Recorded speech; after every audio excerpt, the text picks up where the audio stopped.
blood franchise got a lot of pushback, and they don't want to draft a quarterback and go through that bad PR again. I think that's a component to it. Elway's like, what do I give a rip? Roll the dice. I don't. New York got a little pushback on Eli. Playoffs, missed 4 of 5. And they're now, let's get out of the, we'll go running back. You do get it to quarterback league, New York. You'll never be number 2. You do get Carson Wentz. You do get Eli's 37. You keep missing the playoffs. You do get athleticism at quarterback matters. Just saying. Christine with the news. No. Turn on the news. This is the Herd Line News. We talked about this a lot earlier in the week and definitely had differing opinions on it. LeBron James, and he was very pleased with himself for being the first player to reach 30,000 points, 8,000 rebounds, and 8,000 assists. He was. Even congratulating himself yet again on Instagram, making a graphic out of it. Wow. In case we hadn't heard, in case the sports shows didn't tell us, he wanted to also remind us that he is, in fact, the only player to ever reach these achievements. It is amazing. You know, in case we haven't talked about it enough over the past few days or realized how great he is, he was still talking about it today. Oh, he was? Yes. Look at the long history of this league, and you've seen all the players that's come through this league. To know I sit in the category by myself, in 2018, after all the history in the game, it's pretty cool. So I got a lot of work to do, but hopefully I can get to a triple-double in the category where I can get to like 30, 10, and 10. That'd be cool too, because I've always kind of prided myself on being a triple threat. But sitting in the category right now by myself, it's pretty awesome. I think it's pretty awesome. To be completely honest, I hadn't heard this soundbite before we aired it, but wow. I mean, to see all the players that come through this league and know that I sit in a category by myself. Are you kidding me? Well, he kind of does. That's disgusting. That's just disgusting. Like, to literally have those words, it's one thing to think them, but to have them come out of your mouth. By the way, isn't Jay-Z's career complimenting himself? That's his. In what way? Every song is my stuff, me. That's so different. First of all, that's music and rap, and what are you talking about? I've got 99 problems, and.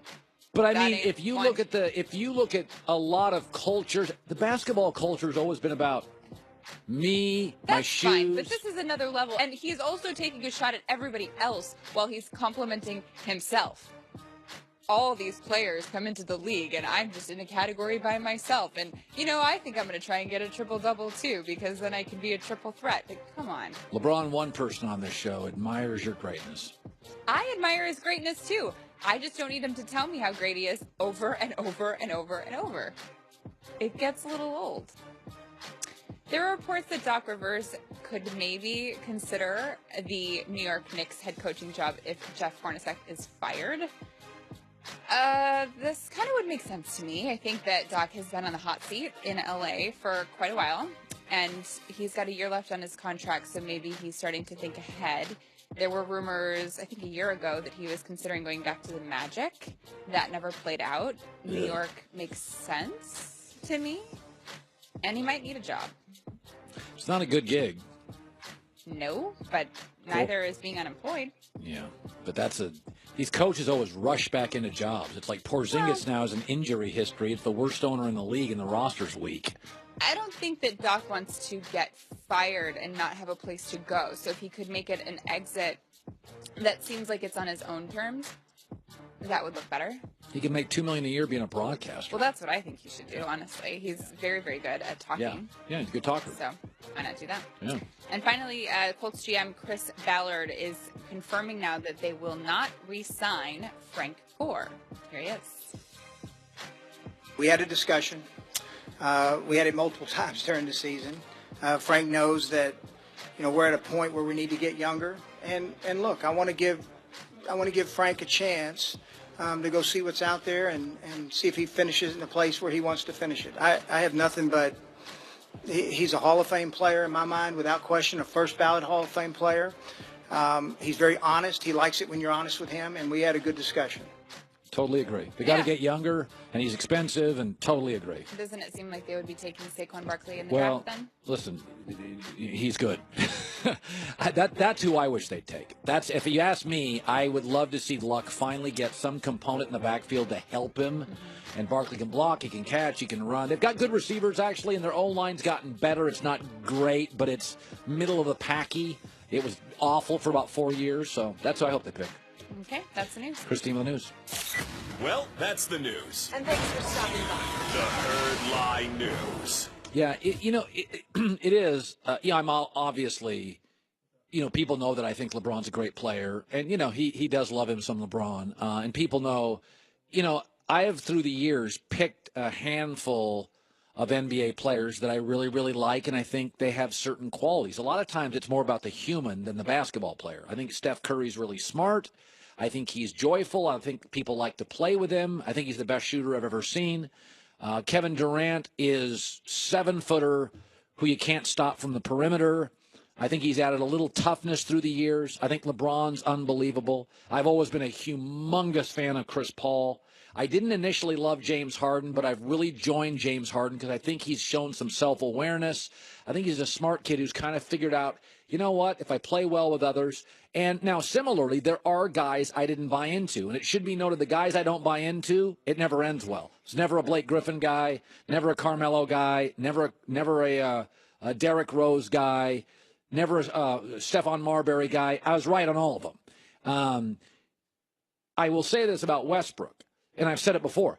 I'm not denying he's an all-time, Iverson level, Dominique Wilkins level talent. But in the month of February, he was dead last in the NBA in shooting threes at 15%, and he's still hoisting up 5 a game.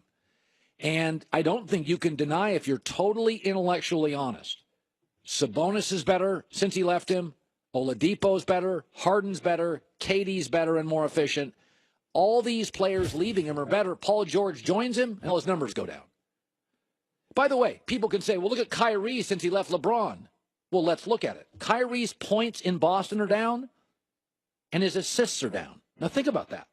He handles the ball more than he's ever handled it, and his assists in Boston are down. That was the complaint, that LeBron had the ball too much and Kyrie wanted to run the offense. His assists are down. His points are down. And so that's not to say Kyrie's not great, but there's confusion in the NBA. Just because you're a dynamic athlete doesn't mean you're easy to play with. And it doesn't mean you elevate all other players. At the end of Kobe's career, he was stunting the growth of Lakers. Carmelo Anthony is a ball stopper. He stunts the growth of teammates. So I'm not anti-Westbrook, but if you're talking about data and stats and triple-double, and you want him to win MVP, all I'm offering is we should also give him the Russell Westbrook Golden Brick Award for February of 2018, because in the month of February, he was dead last, 15.6% on threes. It's not that I don't like Westbrook, but if you love data and you're giving him the MVP on data and stats, let's be honest about it. Oladipo stats up since he left. Kevin Durant more efficient, up since he left. Sabonis doubled since he left. Harden MVP since he left. Serge Ibaka in Toronto, important since he left. You got to be honest about this stuff. I'm not denying his talent. Why can't you just not deny that not everybody plays well with him? We all know this. We've all gone to the gym. We've all been to a YMCA. We've all played high school basketball. We all know that the most talented basketball player is sometimes a ball hog, isn't a great teammate, doesn't make you better. Well, we know that. You know that. You've played basketball. My audience, if there's one sport in the world, a majority of my audience, men and women, short and tall, have played, it's basketball. Everybody's played basketball. Everybody's played 3-on-3, 5-on-5, pick up high school, college, something, intramural, something. Well, there's often the most talented guys, not the easiest guy to play with. That's all I'm saying about Westbrook. He's still jacking up 5 threes a game. He's a terrible three-point shooter. He's shooting 5 a game. Not like 1 a game. Dwayne Wade wasn't a good 3 shooter. He didn't shoot many. Dwayne had the self-awareness. Yeah, I'm not great at this. So if you want to talk data, here's your data. The Rockets, the Warriors, and the Raptors are right now arguably the three best teams in the league. They all have a star player, or at least a really, really, really crucial player. And it used to be a Westbrook teammate. Guys leave him, they get better. Statistically, and the teams get better. All right, Greg Cosell is going to join us at the Combine coming up. Here's a question for you. When's the last time you said, boy, I love my underwear? It's not a conversation I've had very often in my life, but 3 years ago I wore Tommy John for the first time, and what do you know? I loved my underwear. Re-engineered. Never have to adjust. Never shrinks. Never a wedgie. Tommy John's line of comfortable clothing includes undershirts that stay tucked in, socks that never fall down, second skin T-shirts. I wear them to bed so soft, you can't believe it. Not to mention a choice of smart fabrics for every situation or every outfit. No adjustment needed. Just go to TommyJohn.com now. Use the promo code HERD, and it gets you 20% off your first order. It's never been the least expensive, but it is the best, and it's what I wear, and I wear it now, and I wear it to bed. TommyJohn.com, code HERD, 20% off. TommyJohn.com. No wedgies, no adjusting, never shrinks. From the director of the